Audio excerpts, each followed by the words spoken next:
brutal que te hace confundir la realidad porque te ciega. Usando la furia de vivir y nada más. Muy bien, nuevo bloque de 678. Vamos a entrar en un tema aprovechando que está con nosotros Félix Cruz. Se trata de los autovotos que está habiendo en el Consejo de la Magistratura para elegir autoridades. Parece que estos autovotos no vienen de un solo lado y obviamente fueron reflejados de otra manera. Vemos el informe. Consejo de la Magistratura, nueva derrota de la oposición.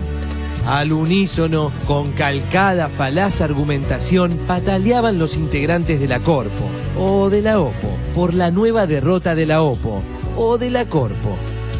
¿Cómo manejo la ironía? Clarín.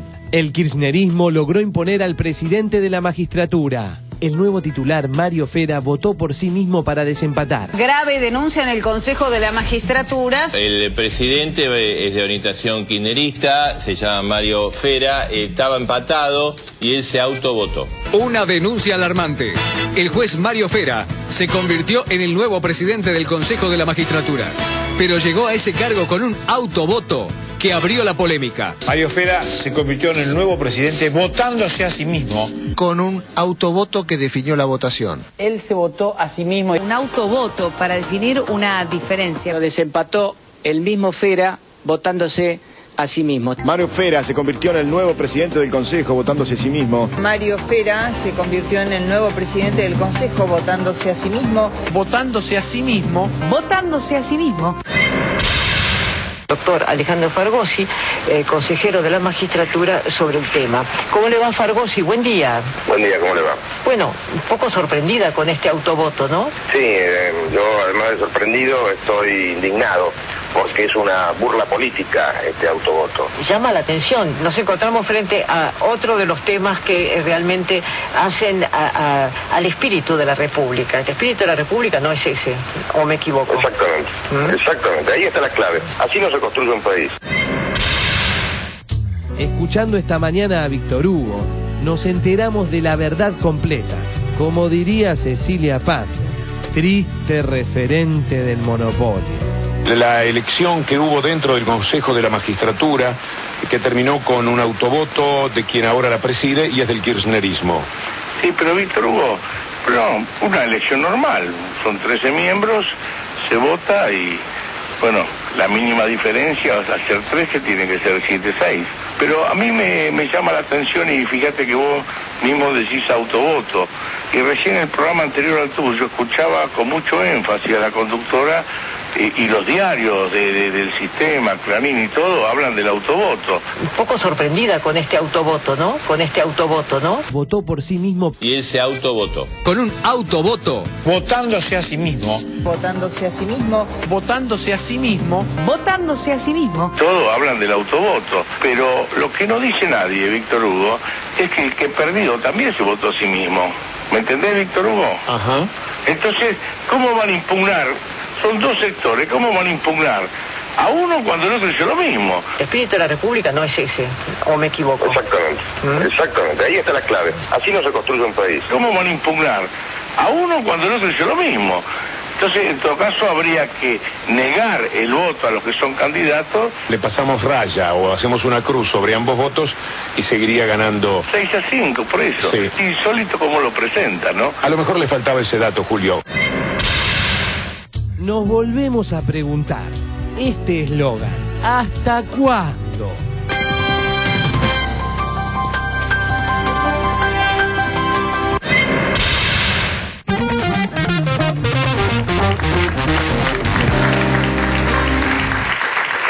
Bueno, muy bien. A ver, Félix, ¿qué tenés para decir sobre esta situación en el Consejo de la Magistratura? Primero, ¿es una cosa muy anormal lo del autovoto en el Consejo de la Magistratura? A ver, estoy pensando seriamente si Pino Solanas, por hablar de un candidato que ya se lanzó, va a votar a Cristina Fernández en la próxima elección o se va a votar a sí mismo. Claro, por eso. Digo, que es normal. Lo normal es que la persona que integra un sector político o una facción cualquiera dentro de un espacio donde se disputa para ver quién tiene la hegemonía y quién conduce ese espacio, vote al sector al que pertenece. Y si la persona que está candidateada a ese lugar de conducción es él, se vota a sí mismo. me parece de una lógica, perdón, es de perogrullo. La Corte Suprema también se han votado a sí mismos los presidentes. Bueno, uno podría considerarlo que en ese lugar donde en realidad no están en disputa posiciones, y sino lugares protocolares y de representación frente a otros poderes del Estado, hay un poco de vanidad. Bueno, es probable, pero esto no es así. Acá está en juego posiciones muy diferentes respecto de qué rol tiene que jugar este organismo de gobierno del Poder Judicial junto con la Corte, con fronteras un poco difusas.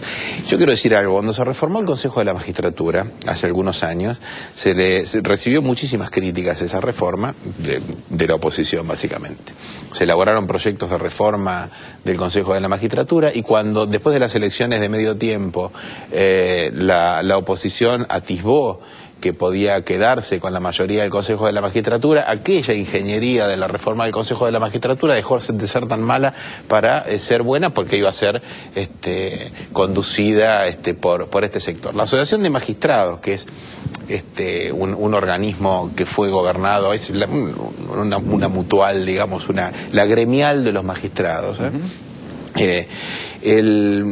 fue gobernada por el doctor Recondo hasta hace muy poco tiempo. El que era el presidente del Consejo de la Magistratura ahora conduce la Asociación de Magistrados, y el que era el presidente de la Asociación de Magistrados pretendía conducir el Consejo de la Magistratura, y también se autovotó. Esto era algo que se daba más o menos por hecho, y en este mecanismo, digamos, de acuerdo y de construcción de mayorías para obtener, digamos, una mejor posición dentro de un organismo colegiado, pues salió mal este juego.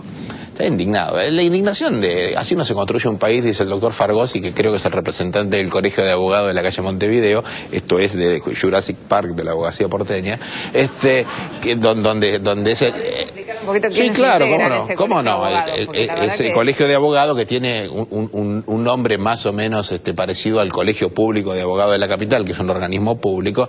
Es el tren fantasma de los abogados, donde están todos los abogados más retrógrados, entre ellos todos los defensores o integrantes de la última dictadura. De manera que yo estoy de acuerdo con el doctor Fargosi. Así no se construye un país con ese tipo de representaciones, pero bueno, es la pluralidad democrática le da espacio hasta a los enemigos de la democracia. Y en este sentido, yo creo que por otra parte se está denigrando a una persona, a un juez, del cual se presupone que por su sola condición de juez debería ser un miembro de la oposición. Pero fíjense qué curioso, ¿no? Que durante todos estos años, donde se decía que el Consejo de la Magistratura era una basura, que estaba cooptado absolutamente por el oficialismo, sí, cosa que es mentira, porque la construcción de las mayorías no la tiene ninguna de las fuerzas que lo integra automáticamente, ni los consejeros que estaban integrando ese organismo, ni la propia Corte, que es la cabeza del poder, pusieron el grito indignado que puso la conducción de la Asociación de Magistrados, que llegó a decir cosas verdaderamente impresionantes respecto de básicamente del Poder Ejecutivo y la relación con los jueces. Bueno, ahora en realidad me parece que tenemos puesto sobre la mesa de un modo descarnado que lo único que estaba en juego acá era una disputa por el poder. La movida salió mal y ahora esto se llama sangrar por la herida.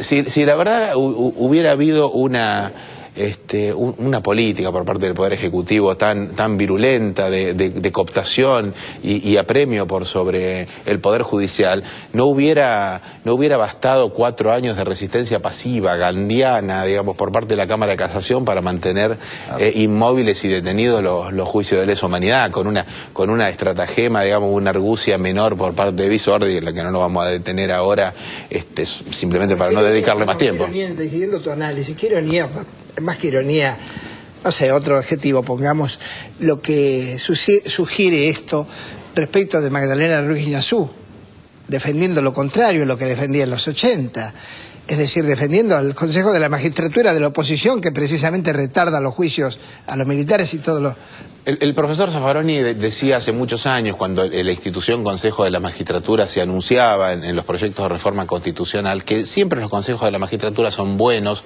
o dejan de serlo de acuerdo a su funcionamiento, su conformación. No son instituciones buenas en sí mismas, aunque potencialmente siempre son mejores que el dedo de quien propone un juez y el simple acuerdo, digamos, sin exhibición pública, porque el proceso hoy de selección de jueces y de remoción es mucho más transparente que antes. Ahora, me parece que el perfeccionamiento que puede merecer una institución como el Consejo de la Magistratura y el Jurado de Enjuiciamiento no autoriza alegremente convertir a cada uno de sus integrantes en personas despreciables y en considerar que siempre y en todo funciona mal. Lo que aquí está claro es que nadie ha podido imponer su voluntad de una forma absoluta. Ni el oficialismo ha designado los jueces que quiso, porque previamente pasó por un proceso de selección técnico y después tuvo que pasar por el Senado de la Nación, que es un órgano colegiado de la República, ni la oposición ha podido impedir con su sola voluntad, y esta es la idea, que estos órganos colegiados plurales llamen a los consensos y a los acuerdos. Ahora, como decía la diputada Estela Maris Córdoba, según lo citan los diarios, cuando se producen en estos ámbitos negociaciones, si los hacen algunos son componendas y si los hacen otros son consensos, ¿no? Roberto. Yo desconfiaría de alguien que no se vota a sí mismo. Parto de esa base. Aunque sea que el tipo tenga la mínima autoestima de votarse, ¿no? Pero después muy interesante lo que dijo Piumato, sobre todo cuando hay tan pocos votos, digamos. Claro, sí, tampoco era una cosa así. Decir, no, me parece que Piumato puso también, negro sobre blanco. Tachamos, igual sigue ganando. Claro. Lo que sí leía en los diarios es una declaración de un dirigente radical, que en este momento no recuerdo el nombre, que se quejaba porque de la capacidad del kirchnerismo para construir una mayoría cuando era minoría. Se llama política. Se llama política, no tiene otro, no hay un misterio. Se llama magia. Se llama confesión de impotencia. Lo de Aguad. Sí, la verdad que fue lo de Aguad fue terrible. ¿Cuál decía? Aguad, ¿cuál es que está en la foto atrás de Luciano Benjamín Menéndez? Exactamente, sí, famoso. Sí. Candidato a gobernador por Córdoba, ¿no? Está bien. Bueno, así no se construye un país. Buen archivo de fiscal. Sí, las minorías las mayorías que van perdiendo en estos organismos e instituciones las van ganando en los medios dominantes, porque los periodistas se vuelven cada vez más opositores. Es muy interesante producir esto. ¿Qué es más opositor? ¿Los políticos opositores o los periodistas opositores? ¿Dónde está la verdadera oposición? A mí me llama la atención eso. Ahora, a mí me parece realmente muy interesante esto, lo que decía Orlando con respecto a los periodistas, porque yo creo que lo que dice Magdalena repite directamente lo que leyó en Clarín y La Nación, que ni siquiera hay una reelaboración. Si vos te dicen todo el tiempo, bueno, no conoces en detalle el mecanismo, te dicen, se autovotaron, bueno, se autovotaron, y si tenés un interlocutor que supuestamente es un representante del sector, digamos, ¿qué hubiese pasado en ese diálogo de Magdalena con Piumato? Sí, sí. ¿No? ¿Qué hubiese dicho Magdalena? El tema es, bueno, ¿por qué Magdalena no llamó a Piumato y llamó en cambio a Fargosi? ¿No? Hay una elección de con quién hablar. Pero creo que esta es la influencia que siguen teniendo los medios gráficos mayoritarios, hegemónicos, si se quiere, sobre la agenda de los programas de radio. Muy bien, vamos a cambiar de tema. En este caso vamos a ver un informe sobre una carta que llegó al diario La Nación, una carta a los lectores de una persona que se quejaba en relación a poder sacar su documento nacional de identidad. El tema se resolvió en principio con la intervención de un Ministerio del Interior, pero curiosamente Clarín al día siguiente lo publica como si no se hubiera resuelto. Lo vemos. Más mentiras de Clarín y La Nación. Un exclusivo documento. Precisamente, el veloz trámite para la obtención del nuevo documento nacional de identidad fue aprovechado por Clarín y La Nación para, mintiendo conjuntamente, desinformar a la población como hacen con cada tema, cada día. Veamos esta secuencia. El 10 de enero, La Nación publica esta carta de una lectora, Ofelia Maggiolo. La Nación, 10 de enero de 2011. Señor director, hace 5 meses que renové mi documento y todavía el trámite sigue dormido en producción por obra y gracia del Registro Nacional de las Personas. Soy una indocumentada privada del ejercicio de mis derechos. Blanca Ofelia Maggiolo. Como surge del registro oficial correspondiente, al día siguiente se le entrega el documento. Registro trámite del DNI de Maggiolo Ofelia, 11 de enero de 2011, 9 horas 20 minutos. Retirado de Centro Rápido. Sin embargo, el 27 de enero y el 8 de febrero, Clarín publica nuevas cartas de Ofelia Maggiolo del mismo tenor que la anterior. Clarín, 27 de enero de 2011. Otra muy extensa espera por el DNI.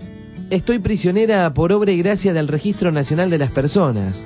Pregunto, ¿cuánto tiempo más debo esperar? ¿Podré viajar? ¿Podré votar? ¿O quedaré indefinidamente como una indocumentada más? Blanca Ofelia Maggiolo.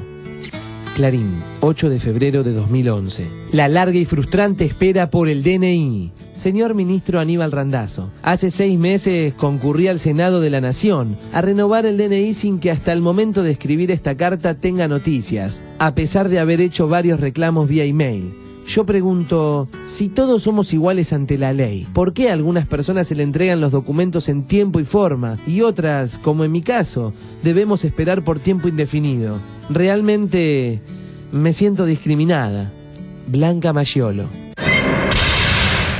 Reiteramos, el documento había sido entregado 1 mes antes de la publicación de esta última carta y 20 antes de la publicación de la segunda quejosa misiva de Maggiolo. ¿Qué sucedió? Como todos los días, con todos los temas, el lector fue desinformado. Piensa que funciona mal, algo que funciona bien. Pregunta final. ¿Se retractará el monopolio al ver el informe de 678?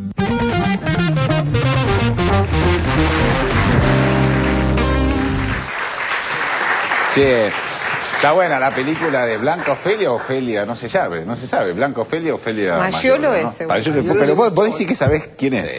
Es un pueblo Maggiolo de la provincia de Córdoba. Pero además Blanca Ofelia Maggiolo, Ofelia Blanca. Lo recibió la hija, lo perdió, no le dijo nada a la madre y ahí está mandando cartas a Clarín. Es raro, ¿alguien tiene algo para decir sobre esto? La verdad que el que busca las cartas es elocuente, me parece. Vamos al corte, ya volvemos, dale. Todos debemos un día mirar